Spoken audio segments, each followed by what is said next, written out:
देखिए, परिवर्तन प्रकृति का नियम है। हाँ। और परिवर्तन 2024 में होकर ही रहेगा। हाँ। जिस प्रकार से तानाशाही भारतीय जनता पार्टी की सरकार में की जा रही है, हाँ। उससे साफ पता चलता है कि जनता ने करवट लेना शुरू कर दिया है। हमें अगर धांधली नहीं होती है, हाँ।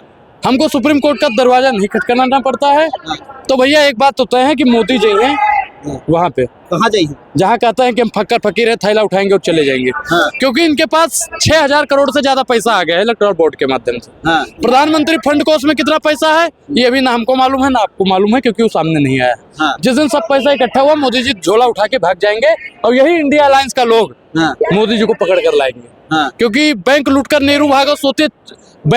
नीरो भागा सोता चौकीदार है, और कुछ भी पूछो एक ही उत्तर, नेहरू जिम्मेदार है। तभी तो सशक्त भारत कब बनता है? हाँ। जब देश का युवा रोजगार पाए, हाँ। देश की महिलाएं अपने आप को सुरक्षित महसूस करें, हाँ। देश का पत्रकार भी अपने आप को आजाद पत्रकारिता कर पाए। हाँ। अमेठी चले जाइए, पूछ लीजिए 13 रुपए किलो चीनी रखी है, हाँ। तो भाई वो जितना बोल देंगे आ जाएगा। आ जाएगा। और अगर ईवीएम हट जाएगा, बैलेट पेपर से चुनाव हो जाएगा, हाँ। 40 सीट अगर भारतीय जनता पार्टी की आ जाएगी तो फिर बात करना। परिवर्तन प्रकृति का नियम है। हाँ। और परिवर्तन 2024 में होकर ही रहेगा। हाँ। जिस प्रकार से तानाशाही भारतीय जनता पार्टी की सरकार में की जा रही है, हाँ। उससे साफ पता चलता है कि जनता ने करवट लेना शुरू कर दिया है। हाँ। आपने देखा होगा मेयर चुनाव में चंडीगढ़ में किस प्रकार से धांधली की गई। हाँ। तो 24 के चुनाव में अगर धांधली नहीं होती है, हाँ। हमको सुप्रीम कोर्ट का दरवाजा नहीं खटखटाना पड़ता है, हाँ। तो भैया एक बात तो तय है कि मोदी जी हैं वहाँ पे, कहाँ जाइए? जहाँ कहते हैं कि हम फक्कर फकीर है, थैला उठाएंगे और चले जाएंगे। हाँ। क्योंकि इनके पास 6000 करोड़ से ज्यादा पैसा आ गया है इलेक्टोरल बोर्ड के माध्यम से। हाँ। प्रधानमंत्री फंड कोष में कितना पैसा है ये अभी ना हमको मालूम है ना आपको मालूम है, क्योंकि वो सामने नहीं आया। हाँ। जिस दिन सब पैसा इकट्ठा हुआ, मोदी जी झोला उठा के भाग जाएंगे और यही इंडिया अलायंस का लोग हाँ। मोदी जी को पकड़ कर लाएंगे। हाँ। क्योंकि बैंक लूटकर नीरो भागा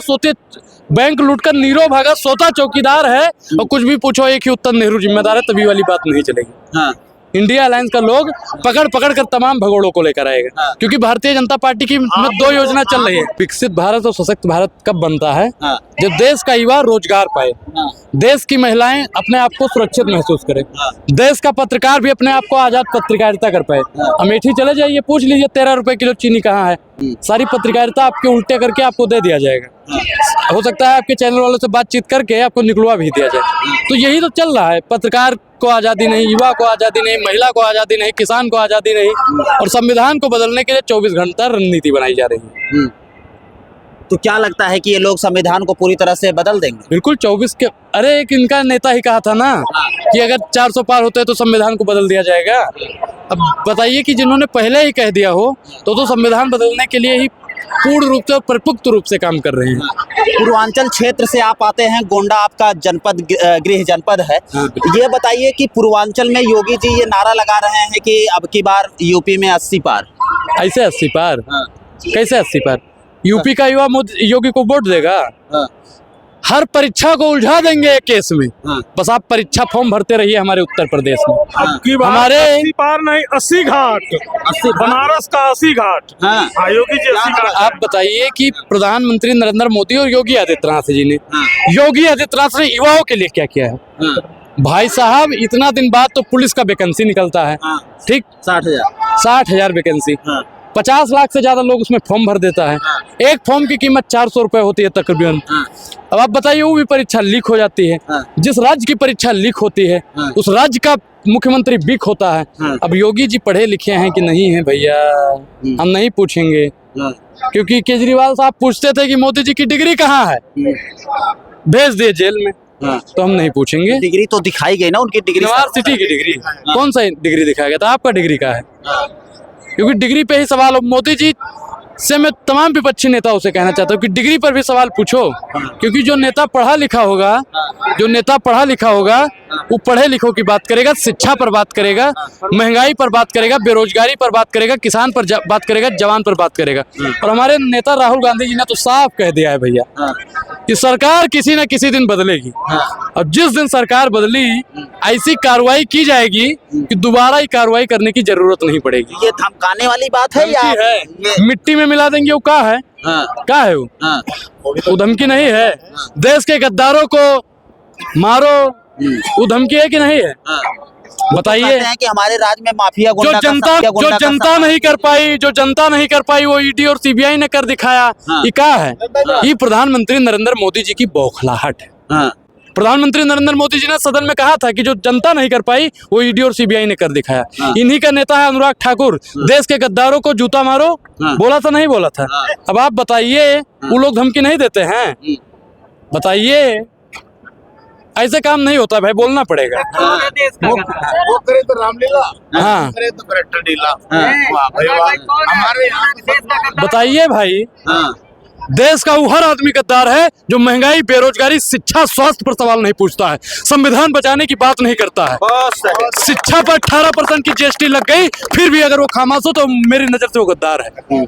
बताइए, हम भाई पढ़ने वाले अभी युवा, और हमारे शिक्षा पर 18% की जीएसटी लग गई, अगर पढ़ने वाला युवा अगर नहीं बोल रहा है तो युवा गद्दार है। महिलाओं की आए दिन इज्जत लूटी जा रही है, फिर भी महिलाएं खामोश हैं, तो महिला कहीं ना कहीं गलत है। किसानों के ऊपर लाठी बरसाई जा रही है। किसान अपना एमएसपी की बात करता है तो किसानों को खालिस्तानी बोला जाता है, और फिर भी किसान कि वहाँ पर नेता आते हैं ये सब काम करने के लिए। किसान है, किसान तो खेत में काम करता है, किसान उन लोगों का बयान आता है। एक चीज बताइए, बयान किनका आता है? बीजेपी के लोगों का। बीजेपी का लोग चाहता है कि हम ऐसा बयान देंगे। कंगना रनावत भी किसानों को लेकर बोली थी, किसान की जो महिलाएं थी, किसान महिलाएं, उनको लेकर बोली थी। तो बताइए कि किसानों के ऊपर गाड़ी चढ़ा देने वाले लोगों को जब संरक्षण दिया जाएगा, किसानों की एमएसपी खाक दुगनी की जाएगी। अब तमाम किसान भाइयों को सोचने और समझने की जरूरत है कि भाजपा हटाओ, भाजपा मुक्त करोगे तभी आपकी एमएसपी लागू की जाएगी। महिलाएं भाजपा मुक्त करेंगी तभी उनको इज्जत आबरू मिलेगी। अगर युवा भाजपा मुक्त भारत बनाएगा तभी भारत सशक्त बनेगा और उसको रोजगार मिल पाएगा। अगर देश का युवा ने चाह लिया, किसी ने लिखा था कि तलवारों के साए पर इतिहास हमारा बनता है, जिस ओर जवानी चलती है उस ओर जवाना चलता है। तो देश का युवा ने तो ठान लिया है कि भाजपा लगता है जो जिस हिसाब से देश के युवा ने ठाना है, तो अब की बार 4 जून को जो परिणाम आने वाले हैं उसमें से इंडिया अलायंस की बहुत सारी सीटें आएंगी। 4 जून को आप लोग दिन में दिया लेकर ढूंढोगे ना, तो ना भाजपा का लोग मिलेगा ना भाजपा का कार्यकर्ता मिलेगा। हाँ, इतना ज्यादा सीटें आने वाली है इंडिया अलायंस। पहले तो पता कैसे होता है कि 400 पार। हाँ, जब ये इनके ही पास में है जो बीबी पैट है। अभी आप ही लोगों के सामने में जब हमारा सब कुछ का इंटरव्यू करा, जब इस आप लोग जो थे तो क्या हुआ था, जब हम 4 को दबा रहे थे तो बटन किसके निकल रहा था? चीन किसके निकल रहा था? मोदी के, फूल के।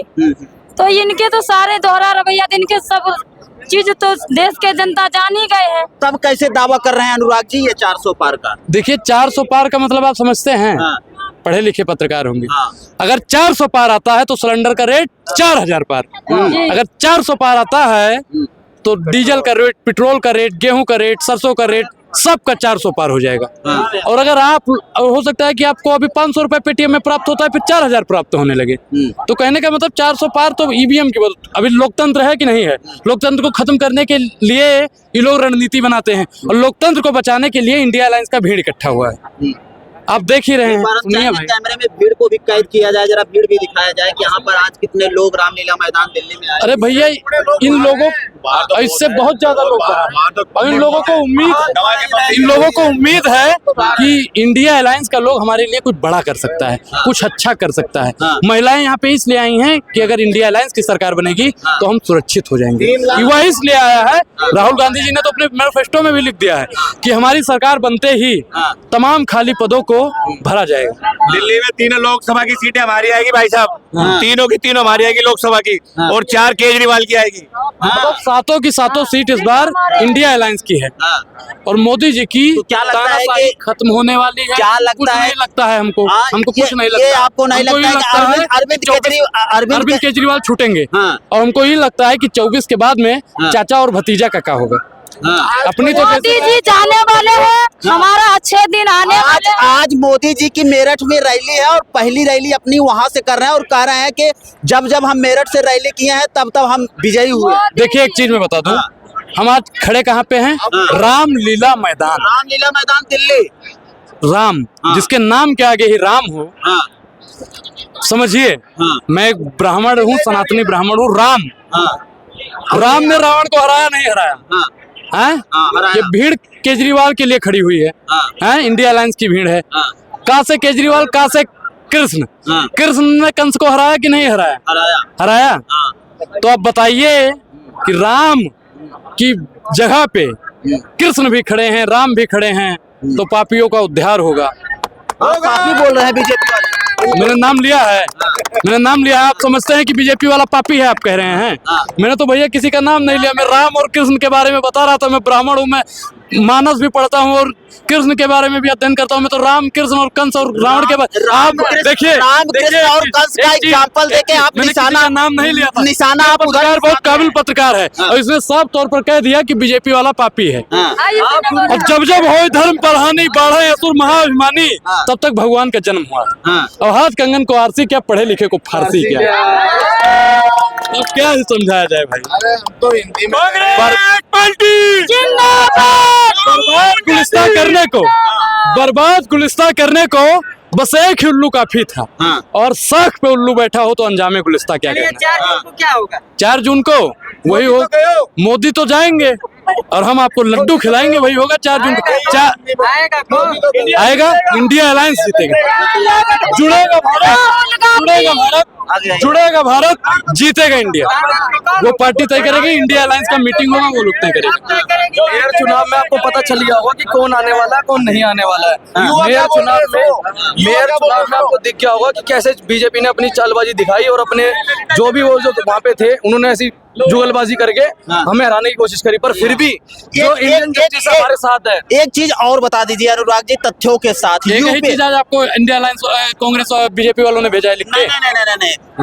यूपी में 80 सीटों में कितनी इंडिया अलायंस की कितनी सीटें? इंडिया अलायंस 70 प्लस रहेगी। हाँ। 70 प्लस। मन न रंगावे जोगी कपड़ा। तो मतलब उसके कहने से हम थोड़ी मान लेंगे 80 में 80। 80 में 80 आती है तो ईवीएम। अगर 400 पार जाता है तो ईवीएम। दिल्ली में 7 का 7 जीतता है तो ईवीएम। ईवीएम में उसने अगर सेटिंग कर रखी है तो भाई वो जितना बोल देंगे आ जाएगा। और अगर ईवीएम हट जाएगा, बैलेट पेपर से चुनाव हो जाएगा, 40 सीट अगर भारतीय जनता पार्टी की आ जाएगी तो फिर बात करना। ठीक है भाई, धन्यवाद।